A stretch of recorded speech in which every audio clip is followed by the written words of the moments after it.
বড়খোলায় চলছে সিন্ডিকেটের উপর সিন্ডিকেট। গুয়াহাটির সিন্ডিকেটকে বৃদ্ধাঙ্গুলি দেখিয়ে আরেকটি দালাল চক্র 50,000 নিয়ে পার করেছে লরি।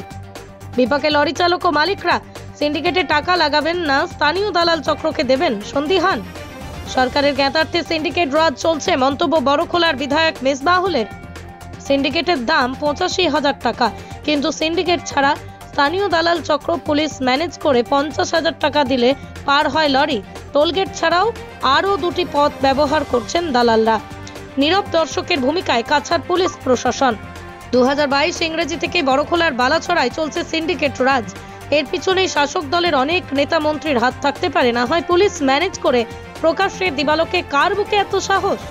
এ ব্যাপারে বড়খোলার বিধায়ক মিসবাহুলের প্রতিক্রিয়া জানতে চাইলে তিনি জানান, অসমের মুখ্যমন্ত্রী বলেছিলেন স্থানীয় সুপারির ওপর কোনো নিষেধাজ্ঞা থাকবে না, কিন্তু করেননি। এই সিন্ডিকেটের মূল কেন্দ্রস্থল গুয়াহাটি বলেই জানান তিনি। এই সিন্ডিকেটের তীব্র বিরোধিতা করেন তিনি এও জানান, সিন্ডিকেটের কারণেই সুপারি কৃষকরা বেশ কয়েক বেকায়দায় পড়েছেন।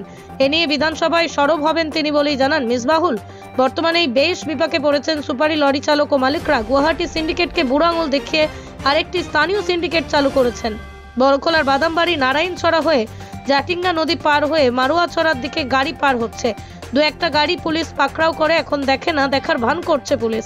বেশ কয়েকজন স্থানীয় যুবকের নাম এসেছে, তারা লরি প্রতি 50,000 টাকা দিয়ে গাড়ি পার করছে। এমনকি রাস্তায় গাছ ফেলিয়ে একটা চক্র গুন্ডা ট্যাক্স আদায় করছে বলে অভিযোগ। একটি সূত্রে জানা যাচ্ছে পুলিশ ম্যানেজ করে এসব করা হচ্ছে। এখন দেখার বিষয় পুলিশ সিন্ডিকেটের বিরুদ্ধে কি পদক্ষেপ নেয়।